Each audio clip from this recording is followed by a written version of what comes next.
একটা অদ্ভুত দোকান, যার নেই কোনো ঠিকানা। মজার ব্যাপার হচ্ছে এই দোকানে একবার ঢুকলে আপনি আর আগের মতো থাকবেন না। তো এই দোকানটা কিন্তু কোনো সাধারণ দোকান নয়। এখানে আপনি চাল, ডাল কিংবা বড়দের খেলনা কিনতে পারবেন না। এখানে আসলে বিক্রি হয় আলো। হ্যাঁ, আপনি ঠিকই শুনেছেন, এই দোকানে আপনি কিনতে পারবেন আলো। তো আলো তো আমরা সাধারণত আমাদের ঘরের অন্ধকার দূর করার জন্য ব্যবহার করে থাকি, কিন্তু এই আলো বদলে দেবে আপনার জীবন।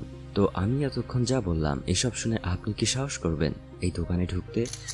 আজকে আমি আপনাদের নিয়ে যাব এক রহস্যময় জগতে, যেখানে প্রতিটা চরিত্র হারিয়ে গেছে নিজেদের অন্ধকারে, আর আলো খুঁজে পেতে তারা চলে এসেছে এই লাইট শপে। কিন্তু আলো কিনলেই কি সব ঠিক হয়ে যাবে? লাইট শপ 2024 সালের একটি কোরিয়ান মিনি সিরিজ। প্রতিটা এপিসোডেই আলাদা আলাদা গল্প। তারা সবাই কোনো না কোনোভাবে হেরে গেছে তাদের জীবনের কাছে।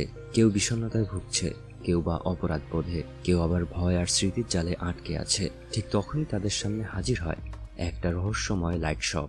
এই শপের মালিক এক অদ্ভুত মানুষ। সে আলো বিক্রি করে, কিন্তু প্রতিটা আলোতে থাকে গভীর মেসেজ, একটা শিক্ষা।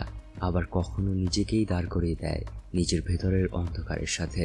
এই সিরিজটা আমাদের চোখে আঙুল দিয়ে দেখিয়ে দেয়, আমরা যতই বাইরে হাসি খুশি থাকি না কেন, প্রত্যেক মানুষের ভেতরেই একটা অন্ধকার থাকে, যা শুধু সাহস, উপলব্ধি আর ভালোবাসা দিয়েই জিততে হয়।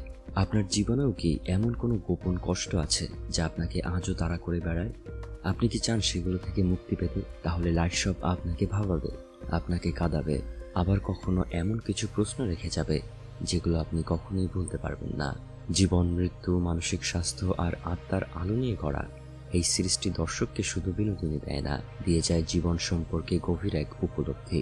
বিশ্বাস করুন, আপনি এই আলোর দেখা একবার পেলে দ্বিতীয়বার আপনি আর অন্ধকারে ফিরতে চাইবেন না। এইরকম আরও সব কোরিয়ান সিরিজের রিভিউ পেতে আমাদের চ্যানেলটি সাবস্ক্রাইব করে রাখতে পারেন। আর আপনি যদি ইতোমধ্যে লাইট শপ সিরিজটা দেখে থাকেন, তাহলে কমেন্টে লিখে জানান আপনার কাছে কেমন লেগেছিল এই সিরিজটি, আর এই সিরিজের কোন এপিসোডটা আপনাকে সবচেয়ে বেশি মুগ্ধ করেছিল। তো দেখা হচ্ছে পরের ভিডিওতে। ততক্ষণ পর্যন্ত সকলেই ভালো থাকবেন, আর আমাদের চ্যানেলে নতুন হয়ে থাকলে প্লিজ সাবস্ক্রাইব করে আমাদের সাথেই থাকুন।